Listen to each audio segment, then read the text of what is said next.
네, 4월 9일 장윤선의 취재 편의점 시작하겠습니다.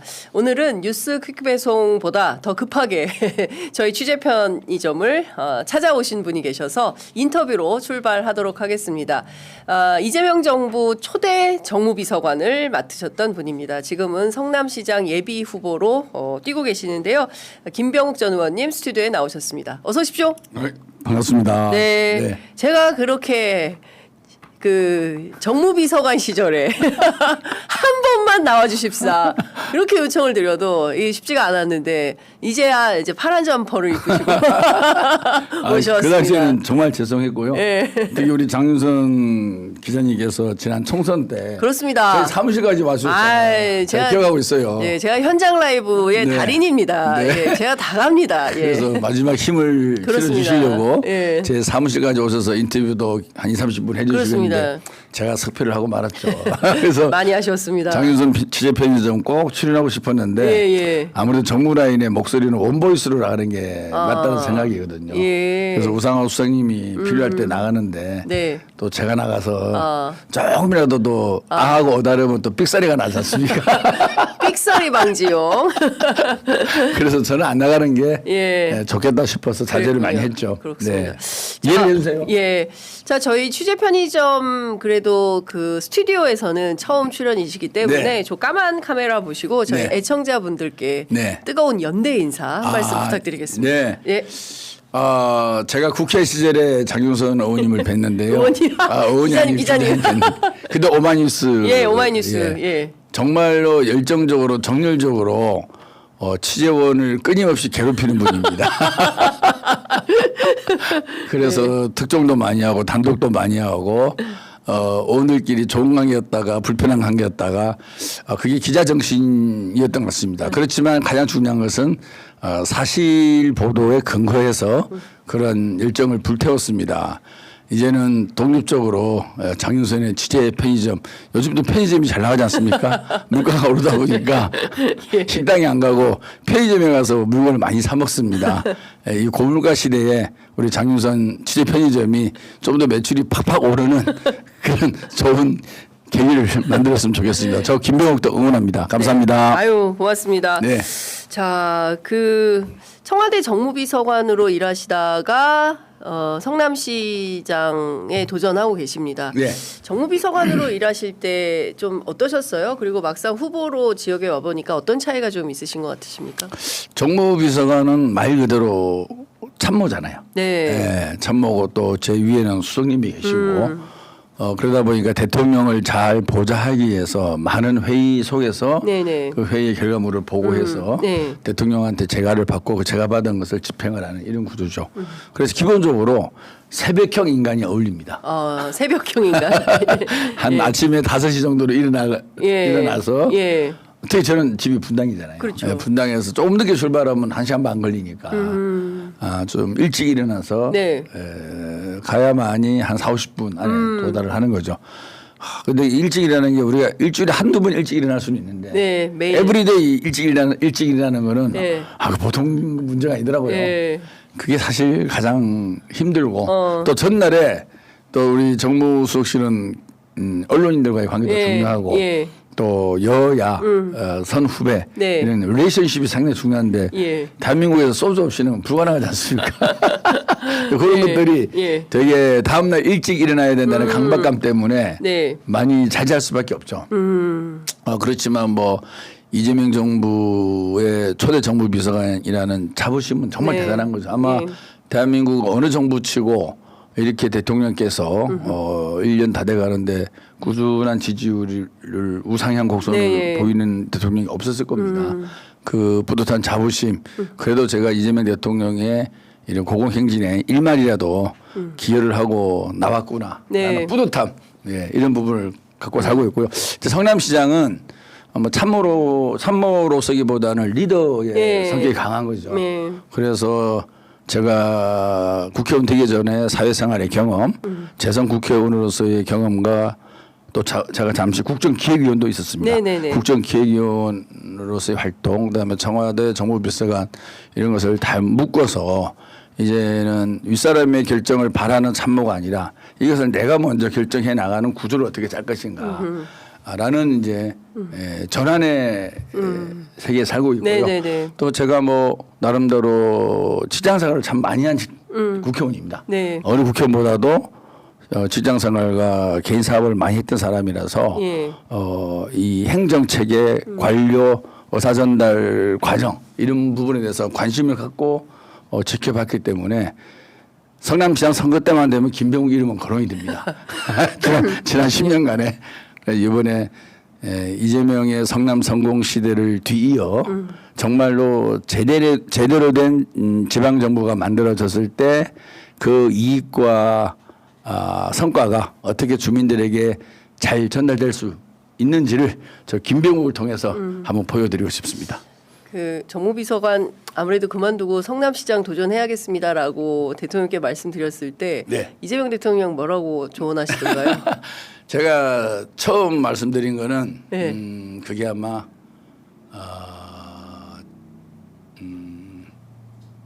윤석열 대통령 탄핵 이후에 네. 제가 탄핵 전후에 제가 우리 중앙당 후원회장을 맡고 있었어요. 네네네. 아무도 모르는 직함일 겁니다. 어. 그동안에 이제 주로 다선 의장님들이나 예. 문희상 의장님들이나 예. 뭐 이렇게 명예직으로 있었는데 예. 제가 이제 중앙당 후원회장 맡으셨어요. 맡아갖고 좀 실질적으로 당의 후원금을 좀 걷어봐라. 그때 제가 한 5개월 만에 10억 걷었습니다. 와. 저도 후원금이 국회의원 개인한테 가지 당으로 안 가요. 예. 네, 당으로 가면 표가 안 나거든요. 아 민주당의 중앙당 후원회가 있어요. 네, 지금은 이제 변재일 선배님이 맡고 계신데요. 예. 주로 중앙당 후원회가 있군요. 전직 국회의장들이 많이 맡았었죠. 예. 근데 갑자기 저로 이제 푹 떨어진 거예요. 예예. 네, 성과는 제가 제일 좋습니다. 예. 예, 그 일을 하다가 업무 보고 할 때 한 예. 말씀 하시더라고요. 예. 대통령 선거 이길 것 같은데 예. 앞으로 뭐 할 거야? 이재명 대통령이 대선 이길 것 같은데 앞으로 뭐 하실 겁니까? 그래서 저는 성남시장 하고 싶습니다. 말씀을 드렸죠. 예. 그러고 그럼 나서 굉장히 오래전 일이네요. 대선 선거 할 4, 5개월 좀 됐을 것 같아요. 네. 그러니까 대선 캠페인 할 때 캠페인 조직 짜기 전에. 캠페인 조직 네. 짜기 전에 네. 예. 그 전부터 성남시장 하고 싶습니다. 예. 네, 그 말씀을 드렸던 것 같고요. 예. 그리고 이제 청와대 이제 참모진 구성할 때 이제 원칙이 좀 어려운 지역을 할애한다. 네. 그게 주로 영남, 경남, 예. 강원, 춘천 쪽이잖아요. 그래서 성남을 배려해야 되냐 말아야 되냐 내부적으로 고민이 많았다는 얘기도 들었습니다. 그렇군요. 왜 성남시장을 하시고 싶으십니까? 이를테면 이재명 대통령이 당시 성남시장을 할 때 그 일종의 이제 기초단체의 새로운 모범, 그러니까 그 전에 전임 그 국민의힘 계열의 시장이 있을 때 엄청나게 그 빚이 많았지 않았습니까? 그리고 막 그 성남시청사 의리의리하게 지어놓고 뭐 이런 이전 시장이. 근데 그 빚을 다 갚고 뭐 무상 교복, 무상 산후조리원, 그 다음에 뭐 무상 유기농 아이들한테 급식 뭐 이렇게 굉장히 이제 이런 뭐 일들이 많았는데 좀 그러니까 김병욱의 성남시가 되면 성남시는 또 어떻게 바뀌게 되는 거냐, 어떤 정책들을 좀 하시고 싶으세요? 저는 일단 첫 번째 그 기존 시장이 이재명 지우기식 정책을 많이 했었어요. 그중에 대표적인 게 이제 청년 배당인데 사실 청년 배당은 70%를 경기도에서 지원을 해줘요. 그러니까 우리가 30만 매칭하면 되는 거거든요. 그럼에도 불구하고 안 한 거예요. 그리고 경기도 전체를 보면 국민의힘 지방자치단체장들도 대부분 하고 있어요. 한두 군데를 빼고. 이거야말로 완전히 이재명식 지우기 본인의 고집을 부린 거죠. 정말 이런 말도 안 되는 이런 부분에 대해서는 과감하게 원상 회복을 해야 되고 그러면은 이제 신시장 4년 동안에 받지 못한 청년들에게는 어떻게 할 것인가. 그 부분은 이게 이제 매칭이기 때문에 우리 혼자만 해내 의사결정을 할 수가 없고 추미애 당대표가 이제 지사가 된다면 잘 협의해서 지난 4년간 받지 못한 청년들에게도 어떻든 그 보상이 돌아가야 된다 이런 생각을 하고요. 그리고 뭐 지역 화폐 이런 것도 시상진 시장은 처음에 아예 하나도 발행 안 했어요. 그러다가 여론에 밀리니까 나중에는 5천억을 발행하고 이재명식 민생 정책이 점점 옳다라는 것을 본인이 알기 때문에 네. 정책이 변경되고 있거든요. 저는 제가 이제 시작이 된다면 큰 틀에서는 네. 우리 대한민국의 미래를 준비해 나가야 되는데 과연 미래를 준비해 나갈 수 있는 객관적 인프라와 잠재력을 가진 도시가 어디 있을까? 네. 라고 했을 때 저는 단연코 판교를 끼고 있는 성남이 그 우선순위에 들어간다고 봅니다. 네. 그러면 우리 성남의 다른 역할들도 많지만 네. 정말 대한민국이 미래의 경제 강국으로 그리고 지속 가능한 선진국으로 네. 존재할 수 있게끔 끊임없이 우리가 추격하는 것이 아니라 우리가 선도적으로 뛰쳐나가야 되거든요. 네네. 그런 역할을 저는 중앙정부가 손을 잘 잡고 성남 판교가 그 역할을 해야 된다. 그래서 저희가 이제 엊그제 AI 양자 시대를 네. 열자 이런 또 정책 공약도 발표를 했거든요. 예. 그래서 AI를 뛰어넘는 이제 양자 시대를 성남이 준비하자. 그리고 지금 정부에서도 준비를 하고 있는데 네. 지방 정부에서는 준비하고 있는 데가 거의 없습니다. 그래서 이런 우리가 또 재정 자립도가 좀 괜찮습니다. 예. 돈을 쓸 수 있는 여력이 있다는 거죠. 예. 그리고 성남 분당에 우수한 인재들이 엄청나게 많습니다. 대한민국에서 가장 우수한 인재가 집적된 도시가 아마 분당 판교일 거예요. 예. 그리고 그 주변에 대학교라든지 그다음에 박사급의 연구 네. 인력들 이런 모든 인프라를 잘 활용해서 그런 잠재력을 모아서 시너지를 낼 수 있는 예. 성남 이곳이고요. 그다음에 주민들한테는 우리가 재건축 재개발이 크게 걸려 있는 도시가 성남입니다. 네. 원도심은 이제 50년 넘어서 너무나 주거 환경이 열악하고요. 예. 분당 신도시도 30년이 넘었습니다. 그래서 아파트 재건축을 지금 시작할 수밖에 없습니다. 예. 그래서 재건축과 재개발을 어떻게 원활히 잘할 수 있을 것인가. 우리 원도심은 경제성이 많이 떨어져요. 예, 좁은 땅에 많은 세대가 살고 있기 때문에 뭐 5평, 6평도 있고 10평도 있고 막 이랬습니다. 근데 그거를 아파트로 한다고 했을 때 최소한 15평, 20평 이 정도 가야 될 거 아니에요. 그러다 보니까 본인 부담감도 커지고 본인이 더 돈을 많이 내야 되고 그러다 보니까 전체 경제성이 떨어지는 거죠. 이런 부분을 우리가 행정력을 통해서 어떻게 보완할 수 있을 것인가. 그리고 또 고도제한이라든지 이런 국가적 군사의 필요성에 의해서 주민의 재산권이 침해받는 경우도 많이 있습니다. 그래서 그런 부분은 국가의 이익을 위해서 본인의 재산권이 침해받으니까 다른 면으로 보상을 해주는 게 타당할 것 같은 생각이 들어요. 그 방법을 어떻게 할 것인가. 그리고 분당 재건축은 정말 우리 5개 일기 신도시 중에서 그래도 가장 잘 설계된 게 분당 아니겠습니까? 이 분당의 명품 천당 아래 분당이라는 이 브랜드 가치를 더 지속적으로 높일 수 있게끔 정말 재건축을 잘 해야 되는 그런 시기거든요.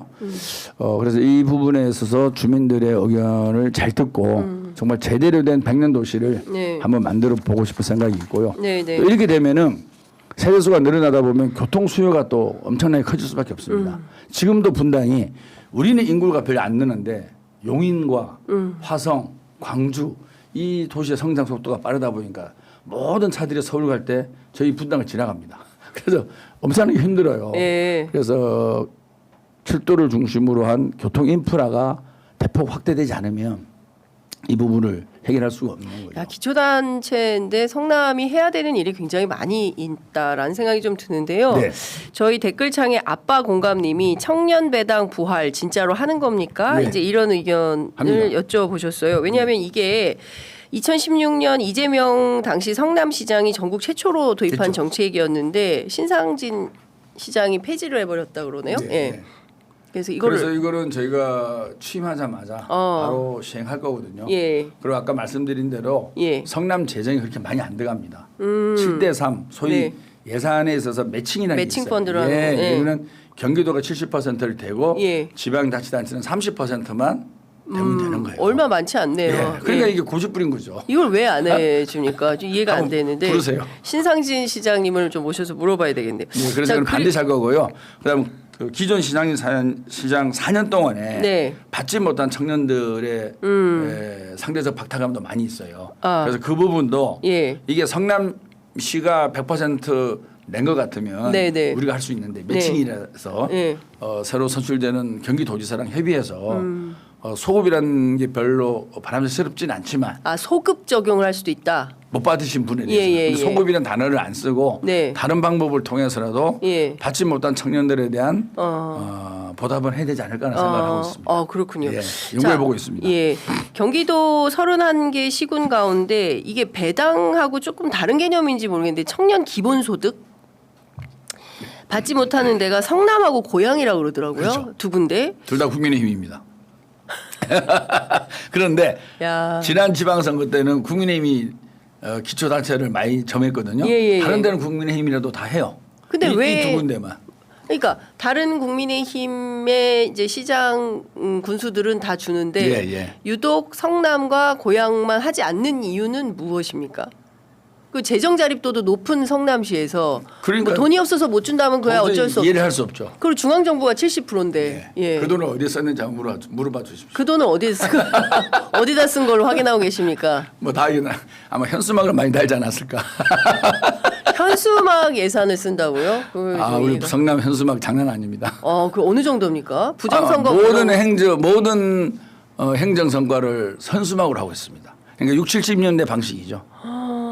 현수막 정치를 하고 예. 계시군요. 그러면 뭐 무슨 그 이를테면은 성남시장이 뭘 했습니다. 뭐 이런 것들을 다 현수막을 모든 정책의 성과가 그럼 현수막으로 그거를 표현되고 있습니다. 그 기초 의원들이 좀 잡아내서 그래서 기초의원들이 예.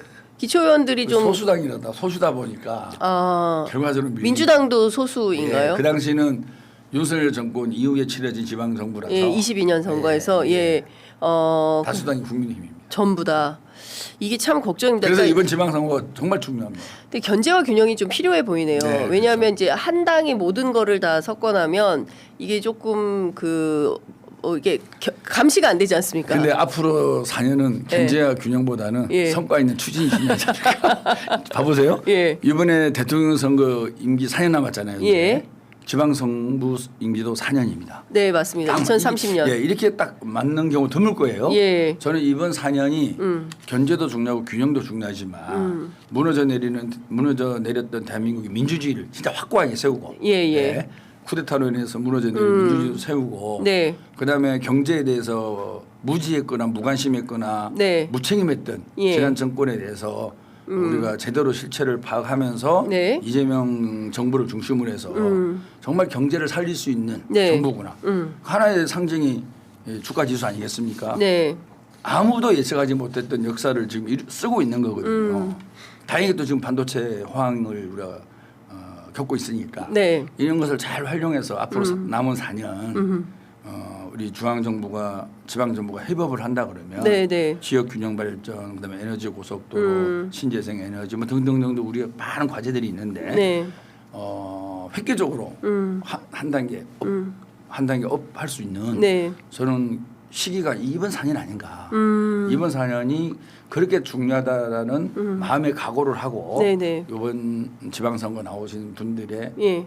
다짐을 해야 된다. 어. 그랬을 때 역사적으로 예. 야 정말 이재명 대통령이 중앙뿐만 아니라 지방정부랑 협업을 해서 제대로 일할 줄 아는 정말 일머리가 좋은 대통령이었네 예. 평가를 받을 거라 봐요. 그러니까 그렇게 되면은 사실은 중앙부터 국회 그리고 지방 모든 사실은 권력을 뭐 민주당이 이렇게 되면은 또 영남권이나 이런 데서는 견제 심리가 발동을 언론에서 해가지고 감지해 주세요. 아니, 언론이야 저희들은 늘 감시 저희 워치독입니다.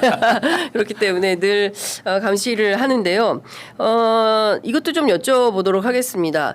그 하정우 수석 있잖아요. 하정우 수석 출마 얘기가 막 나오고 있는데 그 청와대 같이 근무하지 않으셨습니까? 실제 우리 동네 삽니다. 아 진짜요? 네 옆집이에요. 옆집 하정우 수석 옆집 사서요? 진짜요? 아니, 바로 옆집은 아니고 네. 길 건너. 길 건너. 동네 사람 하정우. 네, 동네 사람 하정우. 예. 이번에 출마. 계속 저를 찍었다더라고요. 아니 그래서 이번에 출마합니까 그분은?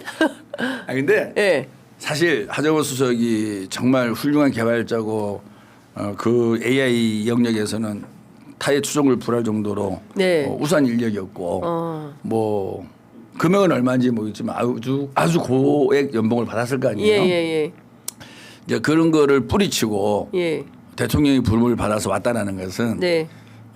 상당히 뭔가 소명의식이 없이는 불가능한 거죠. 가족들도 설득해야 되고. 네네. 그럼 그 소명의식이 무엇일까? 나라가 잘 되게 하는데 내가 쓰임을 당하면 좋겠다. 그런 거죠 뭐. 네네. 예. 어느 정도 부와 명예를 이루고 나면 그런 거 아니겠습니까? 예. 그런 면에서 저는 참 하정우 수석이 그 뭐 큰 기득권을 버리고 네. 청와대로 왔다는 것은 박수를 보내고 싶어요. 네. 이제 그 소명의식이 청와대에서 참모로서 일하는 소명의식이냐 안 그러면 또 국회에서도 뭐 법안이라든지 또 여러 할 일이 있는 거고 네네. 또 부산에서의 일방적인 국민의힘 지지라는 잘못된 정치 풍토를 바꾸기 위해서 본인이 쓰임을 당할 수 있다 그러면 나는 가능성이 있다. 네. 왜냐하면 그분의 행보가 예. 자기 개인의 이익이 아니라 큰 공동체에 보탬이 된다 그러면 예. 자기 한 몸이 쓰임을 당하는 거거든요. 그런 측면에서 뭐 충분히 저는 가능성은 있다. 예. 저희가 사실은 김두관 네. 김두관 전 의원님이 저희 프로그램 오셔가지고 이틀 사이에 급변침이 있다. 하정우 수석 출마 가능성이 매우 높다. 그래서 부산 북갑은 본인은 아니다. 이제 이런 얘기를 해주셨거든요. 근데 저희가 이제 여러 가지로 크로스 체크를 해보니까 출마 가능성이 높고 오늘은 급기야 정청래 대표까지도 공개 요구를 하겠다, 요청을 하겠다. 이제 이런 보도가 나왔습니다. 대통령께서 많이 아쉽겠죠. 대통령의 선택이 제일 중요합니다. 예, 이재명 대통령의 선택은 아실 거예요. 그런데 대통령께서는 선거에 진심인 분입니다. 이재명 대통령은 선거에 그럼요. 진심이신 분이에요. 예. 민주주의는 선거를 통해서 그렇죠. 결정 난다라는 생각이 확고하거든요. 예. 그래서 저한테도 옛날에 김 위원장은 다른 건 몰라도 분당에서 선거 이겼다. 이 자체만으로도 민주주의에 가장 크게 기여한 거야. 그렇게 말씀하셨구나. 예. 선거는 반드시 이겨야 된다. 예. 라는 생각을 확고히 하고 계세요. 아주 그 부분은 예. 어떤 다른 논리를 떠나서 예. 확실한 중심을 갖고 계신 분이라서 뭐 당에서 요청하면 뭐 잘 되지 않겠나 싶습니다. 당에서 요청하면 이재명 대통령도 그래 가라 이렇게 하신다. 이제 인사가 항상 후임이 어렵잖아요, 그죠? 그렇죠, 네, 맞아요, 네, 맞아요. 네. 후임이 참 항상 어렵습니다. 지금 디지털 소통 비서관이 아직도 공석입니다. 어렵습니다. 저희 유튜브 언론들이 다행히 이제 AI 쪽은 이제 비서관도 있고 잘 정리가 되어 있습니다. 예, 그렇군요. 하정우 수석의 이번 지방선거 재보궐 선거에서 부산갑 출마가 초읽기에 들어갔다라는 저희 취재 편의점 단독 보도가 사실로 굳어지고 있는 것 같습니다. 제가 고향도 부산입니다. 제가 고향이 부산이고. 혹시 고등학교 후배 아니세요? 아니, 고등학교는 아는데. 예, 전재수 의원이 후배시고. 예. 네. 그 부산 지역에서 전재수는 진짜 발로 뛰어서 이룬 삼선이거든요. 네네. 전재수 의원이 그렇게 열심히 했는데 지금은 시간은 그렇게 없는 거고. 네네. 뭔가 대한민국에서 부산의 발전을 이룰 수 있는 이재명과의 가교 역할을 할 수 있는 사람이 현재는 없어요. 네. 진짜 없습니다. 알겠습니다. 그런 측면에 정치적 측면에서도 그렇고 부산의 미래 먹거리를 AI와 결합해서 만들어낼 또 책임이 있다고 봅니다. 네. 예. 그래서 부산이 갖고 있는 항만 도시, 그다음에 금융, 그다음에 AI 뭐 이런 것들을 잘 결합을 해내려면 또 뭐 하정우 수석 같은 또 인재도 필요하지 않을까 싶은데 뭐 긍정적 측면이 이런 거고요. 네. 부정적 측면은 워낙 AI에 대해서 청와대에서 중심을 잡고 있는 수석인데 이후에 이제 대통령을 보필할 수 있는 하정우 수석만한 사람을 찾기가 또 만만치는 않을 거예요. 네. 이런 것을 모두 종합해서 뭐 대통령께서 판단하지 않을까 싶습니다. 알겠습니다. 아까 댓글창에도 나와 있기도 하고 또 언론에 워낙 뜨거운 이슈여서 또 기자로서 제가 묻지 않을 수 없어서 여쭙겠는데요. 아드님 아파트와 관련된 부분이 있지 않습니까? 그 부분에 대해서 후보께서는 당시에 당에 충분히 설명을 했다라고 하는데 뭐 댓글창에도 그러저러한 이야기들이 올라와서 그 부분을 조금 더 설명을 해주시는 게 좋을 것 같습니다. 그때 뭐 12억 뭐 논란이 있었던 것 같아요. 네. 자꾸 설명하면 또 커지나요? 어쨌든 결론은 네. 당에다가 필요한 서류를 제출했고 예. 당의 검증센터가 확인한 결과 혐의가 없음이 확인이 됐습니다. 예. 예. 더 이상 네거티브를 하게 되면 네. 후보 자격도 박탈할 수 있으니 예. 유념해 주세요. 이게 당의 입장입니다. 예. 더 이상 네거티브 하시면 그 후보 박탈의 위험이 있으니 조심하시라. 굉장히 엄중한 경고로 네. 들립니다. 자, 알겠습니다. 오늘은 여기까지 해야 될 것 같은데요. 끝으로 한 말씀 듣고 마무리하겠습니다. 네, 카메라 보시고. 예, 장윤선 취재 편의점 처음 나와서 너무 반갑게 맞이해 줘서 감사합니다. 저 김병욱은 어렵다고 하는 분당에서 민주당의 험지라고 하는 분당에서 24년간 민주당의 깃발을 들었습니다.